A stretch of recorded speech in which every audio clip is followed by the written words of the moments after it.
Ya.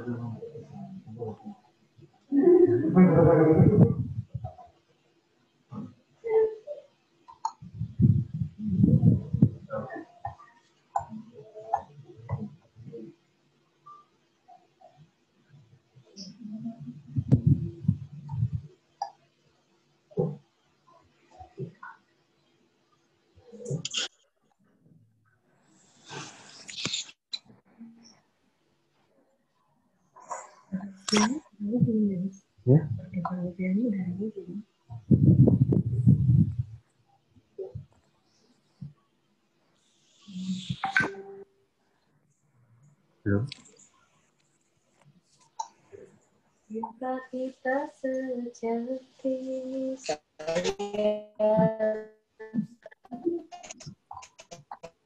jadi dimulai.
Assalamualaikum, selamat siang, Dr. Fasa. Oke, suaranya bisa dites dulu, Dr. Fasa. Ya, tes. Oke, dokter. Sudah? Oh, dokter. Kedengaran? Dengaran, dokter. Oke, ya. Bisa dimulai apa menunggu dulu? Masih ada sekitar 3 atau 4 menit. Oke, langsung kemana ya, dokter? Ya, langsung saja nih, dokter.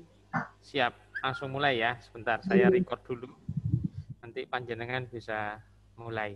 Yang di ruang pertemuan paru ada banyak peserta? Ada sedikit? Banyak ya? Oke, G. Terima kasih. Assalamualaikum, selamat siang. Hari ini akan ada pembacaan tentang tinjauan kepustakaan dengan judul Asma dan COVID-19. Kita akan mendengarkan terkait paparan apakah asma ini bagian yang memperberat atau bahkan bagian yang meringankan pada pasien-pasien COVID, ataukah ini komorbid yang justru memperburuk kondisi pasien. Akan disampaikan oleh Dr. Fasa Wisnuwardana dari PPDS Penyakit Dalam, ya, FK UNER. Dipersilakan. Terima kasih, Dokter Alfian. Selamat siang, dokter semua dan Mas dan Mbak yang hadir di ruang sidang. Siang hari ini saya Fasa Wisnuwardana dari PPDS Ilmu Penyakit Dalam akan membawakan tinjauan kepustakaan dengan pembimbing Dr. Alfian Nur-Rasyid, spesialis paru.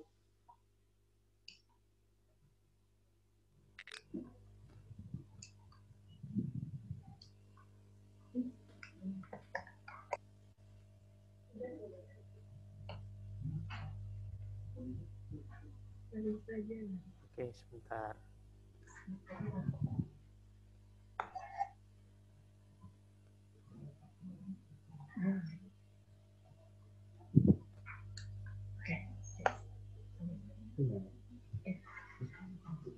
Saya lanjutkan kembali.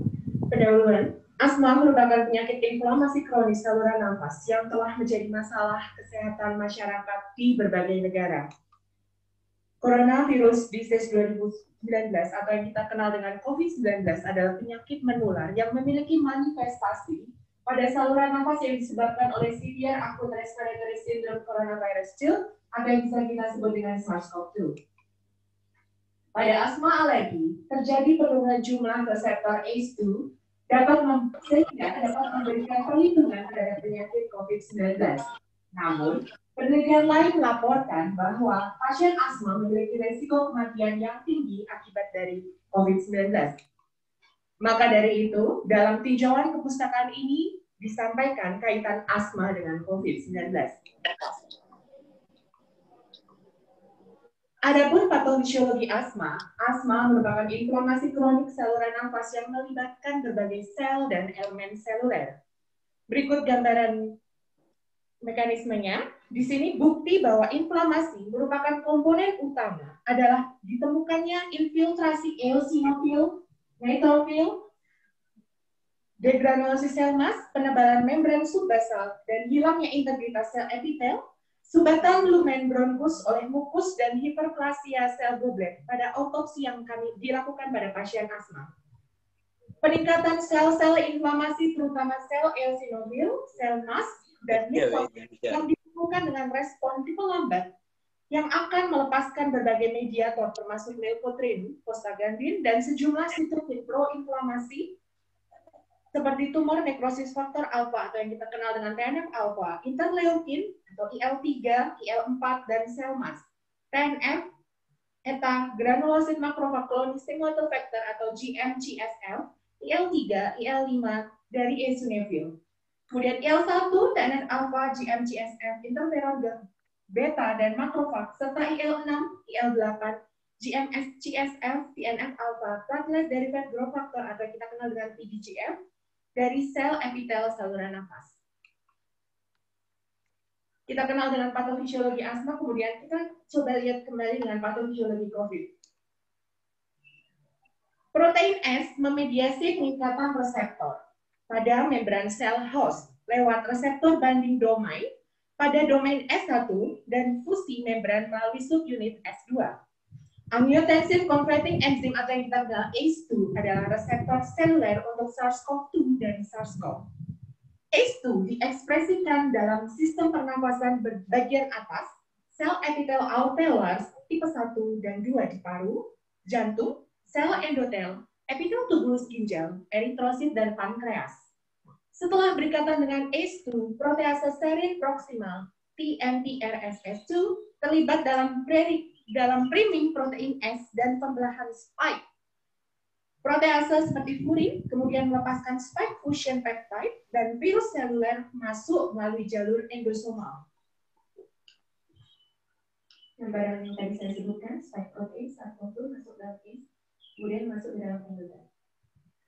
Kemudian, rendahnya pH dan adanya protease seperti karakteristik katepsin L pada lingkungan mikro, endosom mendukung penghantaran lebih lanjut gen SARS-CoV-2 ke dalam sitosol dan replikasi virus lebih lanjut mengarah pada pembentukan virion matur dan penyebaran selanjutnya.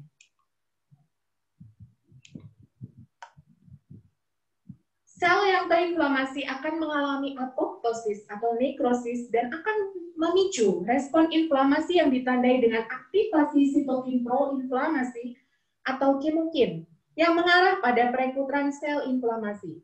CD4 sel T helper 1 meregulasi presentasi antigen dan imunitas terhadap COVID melalui produksi interferon gamma, dan sel T helper 17 menginduksi rekrutmen neutrofil dan makrofag dengan memproduksi interleukin IL-17, IL-21, dan IL-12. SARS-CoV-2 menginfeksi saluran sirkulasi sel imun dan meningkatkan apoptosis limfosit, sel T, CD3, CD4, dan CD8, sehingga mengarah pada limfositopenia. Tingkat keparahan limfositopenia berhubungan dengan tingkat keparahan infeksi SARS-CoV-2. Fungsi sel T yang lebih rendah mengurangi inhibisi pada sistem imun innate atau bawaan, dan kemudian mengarah pada sekresi sitokin inflamasi dalam jumlah yang banyak, yang kita kenal dengan badai sitokin. Faktanya, tingkat sirkulasi sitokin, kemokin seperti interleukin 6, CX kemokin ligan 10, dan CX kemokin ligan 2, terlibat dalam sindrom badai sitokin yang kadarnya meningkat dan mungkin berperan dalam hiperinflamasi yang disebabkan oleh SARS-CoV-2 yang mengarah pada kegagalan multi-organ. Asma dan COVID-19, di mana gejala pada asma yang berat atau eksaserbasi pada COVID-19 akan sangat mirip. Namun pada COVID-19 seringkali demam. Screening COVID-19 dengan asma, biasanya kita akan dapatkan keluhan seperti mialgia, sakit kepala, faringitis, hidung tersumbat, anosmia, diare, mual, dan muntah. Kemudian riwayat perjalanan, riwayat kontak dengan pasien probable atau confirmed COVID-19, dan tidak adanya riwayat atopik. Yang perlu kita perhatikan di sini bahwa pasien asma eksaserbasi yang diinduksi oleh virus juga dapat menimbulkan demam.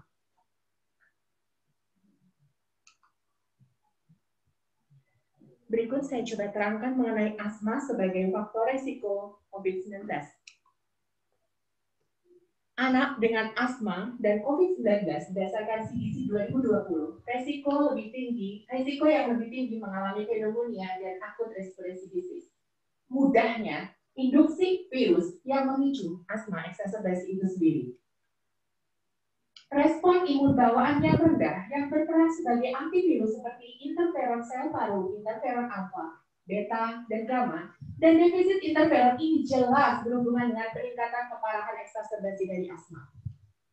Maka, berdasarkan hal ini, seharusnya asma dapat diidentifikasi sebagai faktor resiko keparahan dari COVID-19.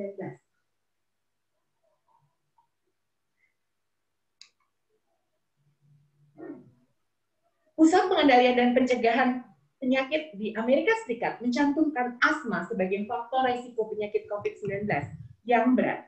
Hal ini mengingat banyaknya virus pernapasan terbukti menyebabkan gejala yang lebih serius pada mereka yang memiliki penyakit saluran nafas kronis seperti layaknya asma. Namun sebaliknya, dalam laporan serial kasus di China, asma dan alergi pernapasan belum diidentifikasi sebagai faktor resiko dan yang signifikan pada keparahan penyakit COVID-19. Berikutnya saya akan coba terangkan mengenai asma sebagai faktor pelindung. Studi epidemiologi pandemi COVID-19 di China tidak mengidentifikasikan asma sebagai faktor resiko keparahan penyakit yang tadi saya sudah sebutkan. Kemudian menurut Jackson dan teman-teman, asma dan penyakit alergi lainnya tidak berpotensi menyebabkan keparahan COVID-19 karena kurangnya ekspresi gen H2 pada saluran napas dan hal ini dapat menurunkan tingkat infeksi dari SARS-CoV-2 itu sendiri. Kemudian peningkatan jumlah eosinofil di saluran napas pasien asma akan melindungi terhadap respon inflamasi yang berlebih dari COVID-19 yang parah. Maka, mekanisme potensial terhadap penurunan tingkat keparahan COVID-19 ini yang dipakai sebagai asma sebagai pelindung untuk COVID-19. Namun, yang harus diperhatikan, asma non-atopik tidak terkait dengan penurunan ekspresi H2. Selanjutnya mengenai penggunaan azitromisin asma dan COVID-19, di sini produksi interferon antivirus oleh sel-sel nafas yang terinfeksi virus akan sangat penting sebagai pertahanan awal. Azitromisin pada penderita asma secara substansial meningkatkan produksi interferon oleh saluran nafas yang terinfeksi oleh SARS-CoV-2. Di sini, penggunaan azitromisin pada asma dan COVID-19 mengurangi resiko tingkat keparahan dari infeksi SARS-CoV-2, mencegah eksaserbasi asma yang disebabkan oleh viral atau virus, kemudian pencegahan penyakit saluran nafas bawah yang parah seperti infeksi virus saluran nafas. Penggunaan azitromisin dengan catatan di sini bukan jenis eritromisin dan telitromisin secara substansial dapat meningkatkan produksi interferon beta dan interferon gamma dari sel epitel bronkial manusia yang terinfeksi rhinovirus secara in vitro. Interferon beta dan interferon gamma diinduksi oleh azitromisin pada virus sel epitel bronkial yang terinfeksi. 1 microlite yang diinduksi interferon setara dengan 5 kali lipat dan terbukti secara signifikan dapat menekan replikasi dari virus dalam sel epitel bronkial pada orang dengan asma. Asma terkontrol. Di sini akan menurunkan tingkat keparahan dari COVID-19. Mengapa? Penggunaan steroid inflamasi, kombinasi steroid inhalasi, dan bronchodilator atau terapi antibodi penurun. Asma tidak terkontrol, memberi jalan masuknya virus yang akan memperparah dari eksaserbasi asma itu sendiri. Maka yang perlu diperhatikan, semua protokol asma harus tetap dilanjutkan untuk mengoptimalkan asma yang terkontrol. Untuk penggunaan kortikosteroid inhalasi, ekspresi ACE2 dan TMPRSS2 lebih rendah, sehingga tidak akan meningkatkan resiko dan tingkat keparahan dari COVID-19. Kemudian, penggunaan steroid oral tidak dianjurkan karena dapat meningkatkan replikasi virus.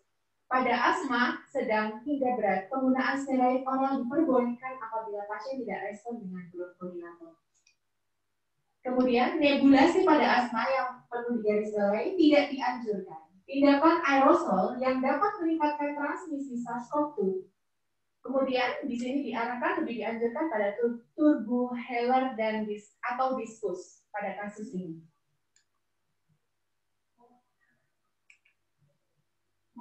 Morbiditas dan mortalitas dari asma dan SARS-CoV-2, COVID-19 di Amerika Serikat dilaporkan meninggal satu memiliki faktor resiko tertentu. 23% di antaranya memiliki minimal satu faktor resiko seperti layaknya asma. Dan 5,7% anak yang terinfeksi COVID-19 yang memerlukan rawat inap. Apabila dibandingkan dengan 10% orang dewasa yang berusia 18 sampai 64 tahun. Di China, dari 72.000 kasus, sekitar 1% dari anak-anak yang berusia 0 sampai dengan 18 tahun dengan satu kematian yang dilaporkan pada populasi remaja. Kesimpulan, pada asma alergi terjadi penurunan tingkat reseptor ACE2 pada tubuh yang diikat oleh SARS-CoV-2, sehingga dapat memberikan efek protektif terhadap COVID-19. Penting bagi pasien asma untuk mempertahankan pengobatan mereka tanpa melakukan penyesuaian dosis secara mandiri atau bahkan menghentikan pengobatan. Penggunaan azithromycin pada penyakit pada pasien COVID-19 dengan asma yang dinilai juga efektif karena meningkatkan produksi interferon beta dan gamma yang turun pada pasien-pasien asma. Terapi nebulasi perlu dihindari pada pasien asma yang terinfeksi COVID-19 karena sifatnya yang aerosol, sehingga meningkatkan transmisi dari SARS-CoV-2. Penelitian lebih lanjut sangat diperlukan untuk memberikan pemahaman yang lebih baik lagi tentang dampak asma yang mendasari dan penyakit alergi lainnya serta COVID-19. Terima kasih, sekian presentasi dari saya. Oke, terima kasih Dr. Fasa. Mungkin ada pertanyaan dari audiens, dari peserta. Boleh tanya langsung atau ketik di chat, dipersilakan.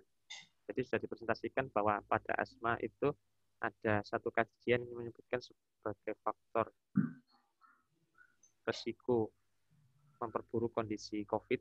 Namun pada penelitian yang lain di Cina disebutkan bahwa justru sebagai protektif pasien-pasien asma sedikit yang menjadi sakit COVID, karena disebutkan bahwa S2 pada pasien asma itu cenderung sedikit dibandingkan bukan pasien asma. Monggo, silakan ada pertanyaan. Yang ada di ruangan sidang, silakan bertanya.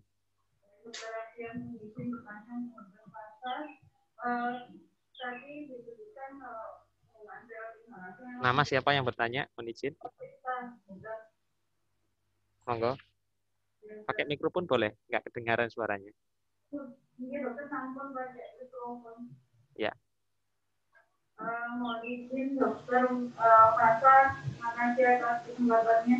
Mungkin bertanya untuk penggunaan steroid inhalasi lebih disarankan dibandingkan steroid oral. Pertama alasannya kenapa kemudian apabila mereka seperti akut, bagaimana untuk penggunaan NCI dokter seperti PLT.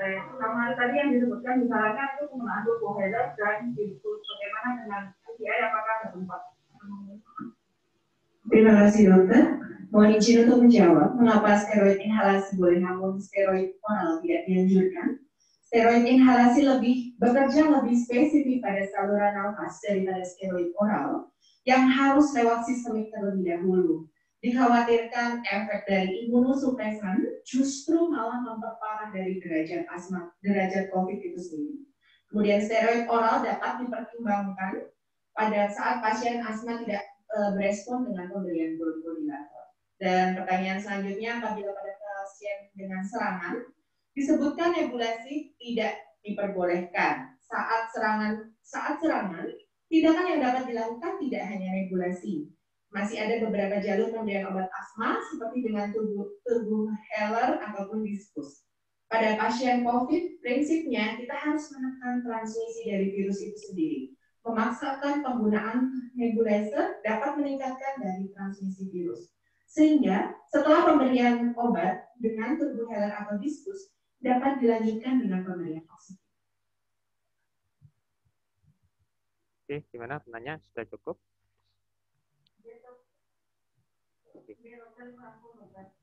Oke, terima kasih. Jadi pemberian steroid inhalasi atau ICS memang ada efek genomik dan non-genomik, kita tahu bersama. Kalau target organnya langsung di reseptor yang di langsung paru, efek kerjanya cepat yang untuk yang non-genomik, sekitar beberapa menit, 3-5 menit, memberikan efek pada paru.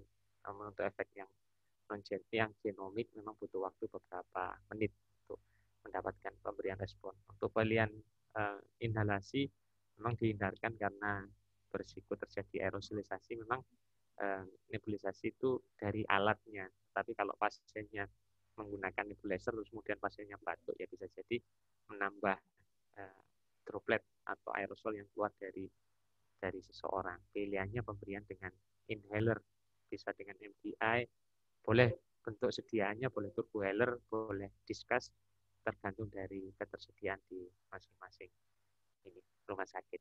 Ya tentu saja perlu dipilihkan kalau memang sedang exacerbasi, pilihan yang diberikan adalah yang onsetnya cepat, seperti itu. Tadi ada statement bahwa steroid akhir-akhir ini kan sudah diakui oleh WHO bahwa steroid itu bisa digunakan pada pasien-pasien COVID. Pada awal-awal dulu kita takut sekali pada penggunaan steroid pada pasien COVID. Namun di akhir-akhir ini WHO memberikan statement dari penelitian di Australia, kalau tidak salah penggunaan Dexa yang sistemik itu bisa memberikan kondisi perbaikan seperti itu. Ya. Oke, pertanyaan selanjutnya silakan. Ini ada pertanyaan dari chat. Silakan. Tadi disebutkan di situ ada asma itu sebagai faktor pelindung, tapi saya tidak perlu mohon dijelaskan lagi kapan itu asma sebagai faktor pelindung, kemudian kapan asma itu sebagai faktor risiko untuk pasien dengan COVID-19. Terima kasih. Terima kasih Dr. Mahani. Kesempatan bagi saya untuk menjelaskan mengenai kapan asma sebagai faktor resiko dan kapan asma itu sendiri sebagai faktor proteksi atau pelindung. Di sini asma yang tidak terkontrol atau dalam kondisi eksaserbasi, dokter, dapat memudahkan jalan masuk virus itu ke dalam sirkulasi. Juga kondisi defisit dari interferon pada pasien asma. Saat itu asma menjadi faktor resiko untuk baik untuk kondisi eksaserbasi akut ataupun keparahan derajat COVID-19. Nah, pasien dengan asma yang terkontrol, di mana ekspresi gen ACE2 dan DMPRNS sangat lebih rendah, hal ini dapat mengurangi tingkat dari infeksi dari SARS-CoV itu sendiri. Jadi, kesimpulannya kalau pas lagi kondisinya terkontrol, dia bisa membuat si orang ini itu lebih terproteksi daripada yang lainnya seperti itu. Kemudian pada asma juga terjadi peningkatan eosinofil yang akan melindungi saluran nafas dari inflamasi COVID-19 itu sendiri. Terima kasih dokter. Apa jelas? Terima kasih. Baik, terima kasih. Suara saya terdengar di ruang sidang? Terdengar dokter. Terdengar semua ya? Mungkin saya agak teriak sedikit. Kurang kencang tapi dokter. Kurang kencang ya? Mungkin mikrofon saya bisa ditempel di laptop Anda, Dr. Fasa. Di laptop atau di mana yang kedengaran. Saya sedikit teriak. Kalau boleh saya catat tadi untuk asma ini protektifnya nanti ya, Dr. Fasa. Di ini disesuaikan dengan naskah Anda. Satu, bahwa pada pasien asma itu S2 itu turun ya, sedikit ya pada pasien asma. Seperti itu ya. Terus yang kedua, pada pasien asma itu terjadi inflamasi eosinofilia. Ya, eosinofilik, asma eosinofilik. Nah, saya mau tanyakan pada pasien COVID ini inflamasinya apa? Apakah eosinofilik atau neutrofilik? Seperti itu. Inflamasinya tipe yang mana? Terus yang ketiga tadi, bahwa dengan menggunakan steroid menyebabkan pasien terkontrol sehingga terjadi adalah ekspresi S2 juga turun. Ini bagian dari proteksi asma pada pasien COVID. Terus yang keempat, penggunaan azitromisin. Itu disebutkan meningkatkan interferon beta dan interferon gamma. Dan ini adalah faktor proteksi pada pasien COVID. 4 hal itu yang saya catat yang menyebabkan pasien asma jarang terjadi perburukan pada kondisi COVID. Dan di lapangan kita temukan jarang sekali pasien-pasien asma yang datang eksaserbasi dengan hasil swab yang positif. Yang itu yang kita temukan di Rumah Sakit UNER. Mungkin yang di Sutomo bisa memberikan keterangan, PPDS dipersilakan. Mungkin pertanyaan yang lain. Ini ada pertanyaan di kolom chat ini. Untuk penggunaan azitromisin pada pasien asma dengan COVID, berapa lama penggunaannya? Untuk semua pasien COVID dengan komorbid asma berarti direkomendasikan diberikan azitromisin. Monggo, Dr. Fasa. Mama beruang di sini. Sini. Ada iklannya ini.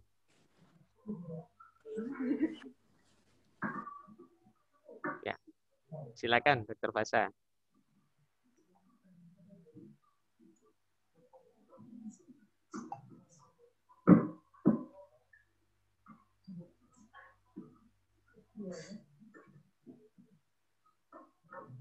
Mohon izin menjawab, dokter. Untuk berapa lama penggunaan azitromisin dalam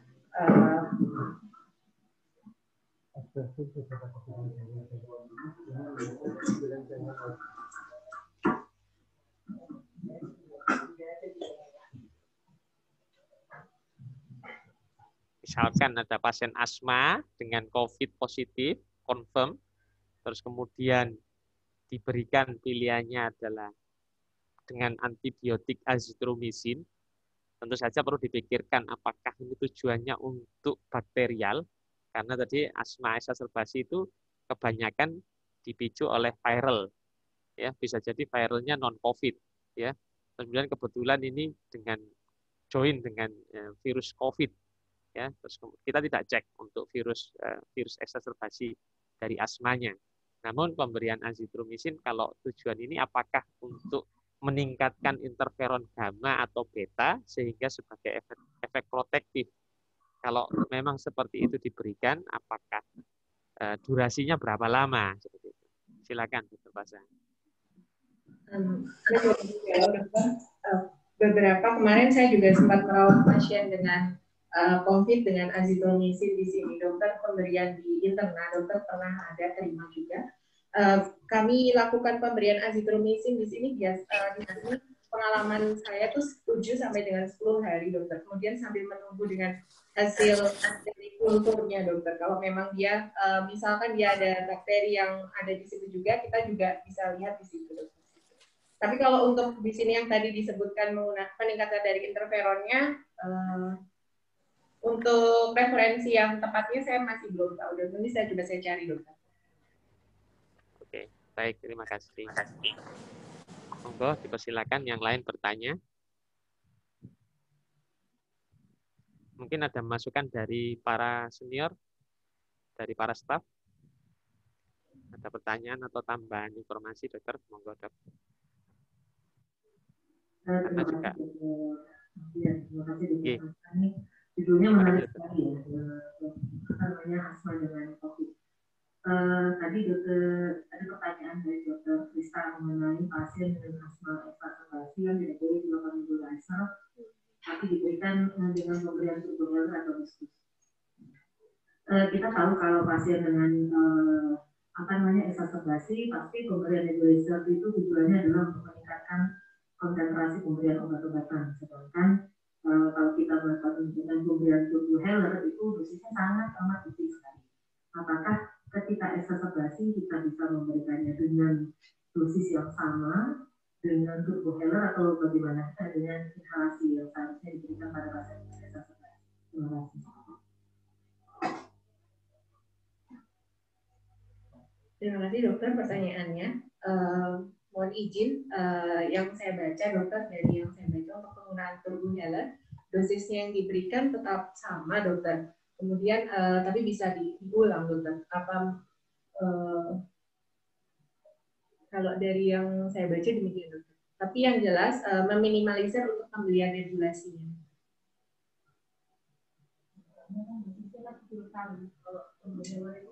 Iya dokter. Kalau itu bisa 8 kali lebih dosisnya. Kalau turboheller cuma sekian, kalau dibandingkan dengan nebulizer itu 6-8 kali lipat kalau nggak salah gitu. Nah, untuk exacerbasi apakah kita bisa memberikan dosis yang lebih tinggi untuk mencapai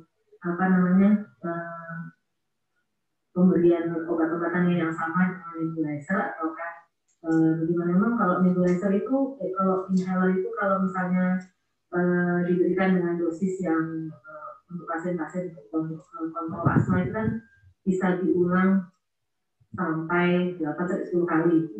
Saya tidak keliru seperti itu. Nah, tapi pasien ini kan exacerbasi. Exacerbasi apakah dosisnya itu sama? Ini saja.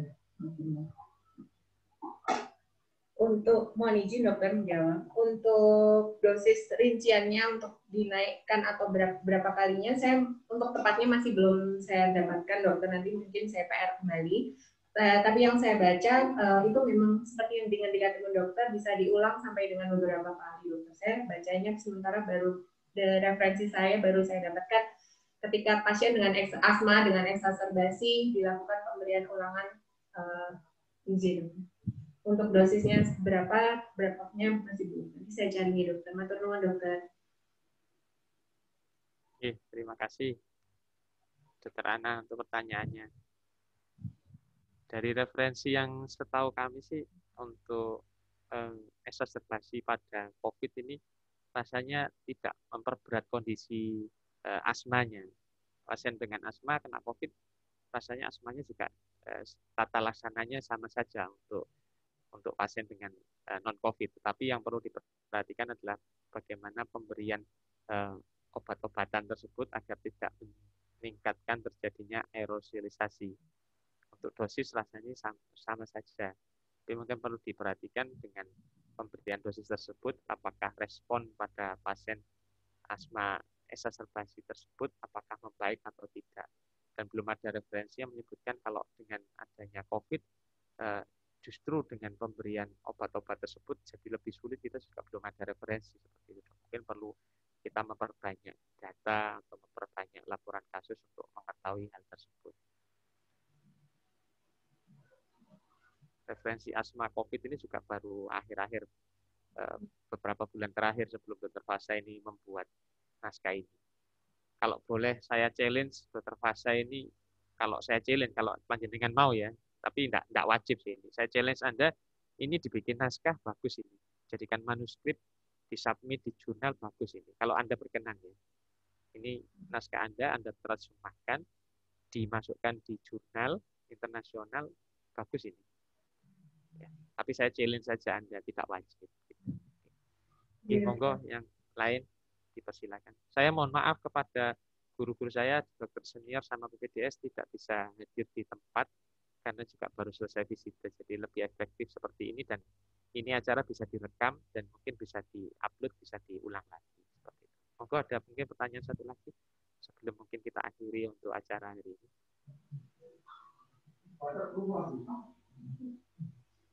Seperti kita ketahui, asma exacerbasi itu kan original sama virus. Terus biasanya virus. SARS-CoV itu juga virus. mengapa pada infeksi SARS-CoV itu asma tidak ada terjadi? Mohon izin dokter, mengapa? Pada infeksi SARS-CoV COVID ini, asma tidak ada terjadi. Saya mengamati ada beberapa pasien di sini asma. Dengan asma, karena dapat COVID, asma tidak kuat. Bagaimana menerangkan ini?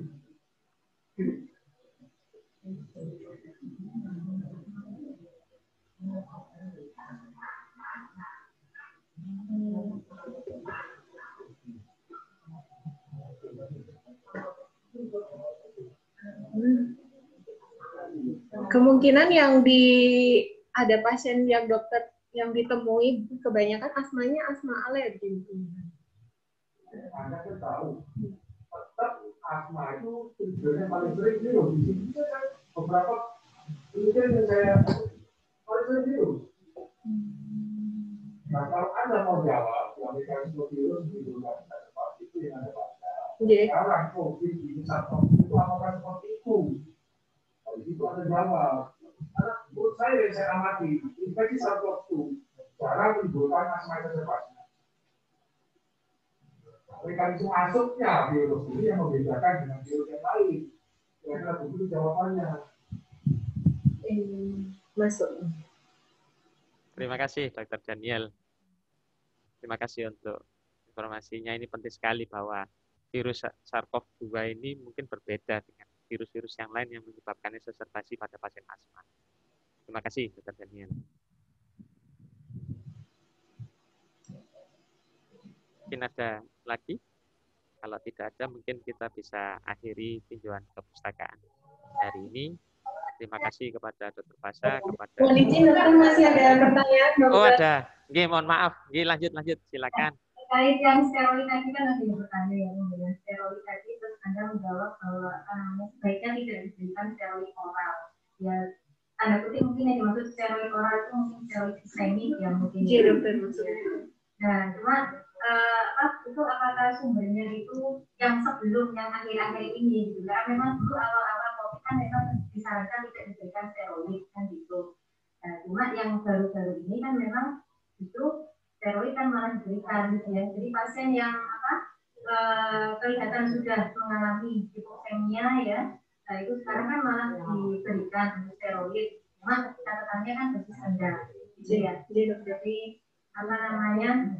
Apalagi dengan exacerbasi asma gitu ya, yang seharusnya memang diberikan steroid sistemik. Nah kalau sekarang kan itu malah COVID juga diberikan steroid gitu untuk yang mengalami sesak napas dan hipoksemia gitu. Ya. Tapi kalau yang Anda baca sumbernya masih bilang sebaiknya tidak diberikan steroid gitu. Kalau yang saya baca, dokter, karena sejujurnya jurnal dari asma dan COVID ini sendiri masih sangat amat jarang, dokter. Kemarin juga dibantu sama dokter Alfian untuk membantu cari jurnalnya juga, dokter. Untuk pemberian steroid memang, iya dokter, masih belum. Iya, karena yang sekarang kan itu malah diberikan disarankan pemberian steroid. Bila kondisi memburukkan diri. Iya, terima kasih. Teman dokter.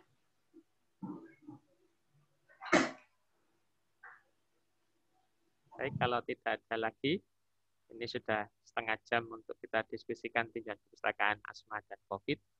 Kita perlu banyak cari referensi lagi untuk menemukan tata laksana pasien COVID apakah memperburuk atau tidak memperburuk. Saat ini data menyebutkan bahwa adanya asma sebagai faktor komorbid pada pasien COVID ternyata datanya sangat sedikit. Itu beberapa laporan menyebutkan seperti itu. Oke. Terima kasih kepada Dr. Pasha, kepada senior dan seluruh PPDS. Ada DM juga yang mengikuti tinjauan kepustakaan hari ini. Acara hari ini direkam dan nanti bisa diikuti lagi. Terima kasih. Saya mohon maaf atas segala kekurangan. Billahi taufiq wal hidayah. Assalamualaikum warahmatullahi wabarakatuh. Terima kasih dokter. Izin live, terima kasih.